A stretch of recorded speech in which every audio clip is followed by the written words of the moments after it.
Hello friends, আজকে হচ্ছে 25শে বৈশাখ। আজকে আমার বাবা মা এবং শ্বশুর শাশুড়ির অ্যানিভার্সারি। তো যেহেতু বাবা কিছুদিন হলো আমার কাছেই আছে, তো সেই জন্য অ্যানিভার্সারি উপলক্ষে আমি এই কেকটা বানিয়েছি। আর ভাবলাম দুজনদের অ্যানিভার্সারি একসাথেই সেলিব্রেশন করা যাক। তো আজকে দুপুরবেলা বানিয়েছিলাম শুক্তো, মাছের ঝাল, আর ফুলকপি দিয়ে আলু দিয়ে চিংড়ি রোস্ট আর কি, আর ডাল আর চাটনি, পায়েস, ব্যাস এইটুকানি লাঞ্চে করেছিলাম। এখন সন্ধেবেলা কেক কাটার পর্ব চলছে। তো সবাই মোটামুটি আমরা সেজে গুজে রেডি হয়ে গেছি। এখন ফটো সেশন চলছে। আর মা আর শাশুড়ি দুজনে একই রকমের শাড়ি পরেছ, তোমরা দেখতেই পাচ্ছ। তো এই দুটো শাড়ি, এবং বাবা আর শ্বশুর মশাই দুজনে একই রকম শার্ট পরেছে। এই দুটো শার্ট আমরা গিফট করেছি, মানে আমি আর রাকেশ।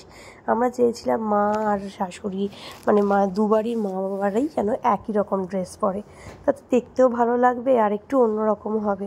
তো সেই কারণে একই রকমের ড্রেস কিনে নিয়ে এসেছি, শাড়ি আর শার্টটা। তো চলো এবার কেক কাটার পর্ব চলছে।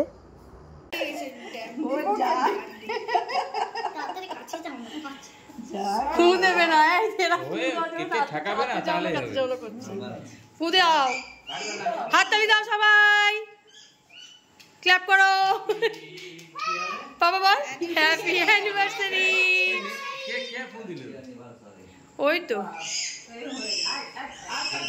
না, এবার খাইয়ে দাও।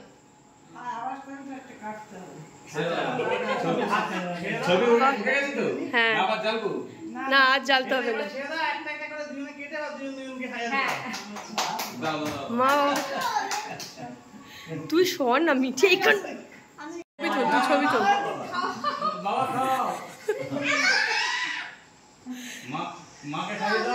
মা ওইটাই মাকে খাইয়ে দাও তুমি। এবারে ওকে একটু খাওয়াও কেটে।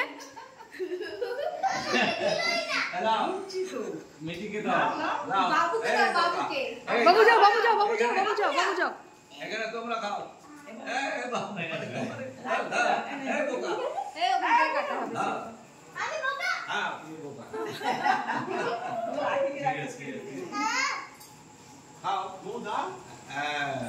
দিয়ে দে, বাপরে কিভাবে দেবো, যা দে।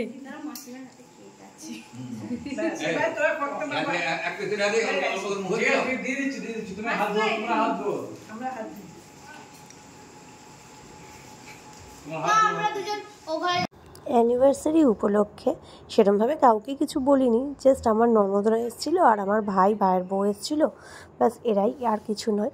আর ঘরোয়াভাবেই জাস্ট আমি আয়োজন করেছিলাম। তো রাখি যেহেতু এসেছে, তো বাবা মার জন্য এবং আমাদের বাড়িতে মানে শ্বশুর শাশুড়ির জন্য দুজনদের জন্যই ট্রলি ব্যাগ নিয়ে এসেছিলো। তো ওটাই গিফট দিয়ে দিচ্ছে সব।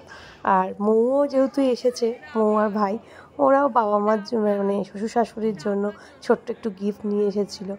তো যাই হোক, এখন গিফট দেওয়া দিয়ে চলছে।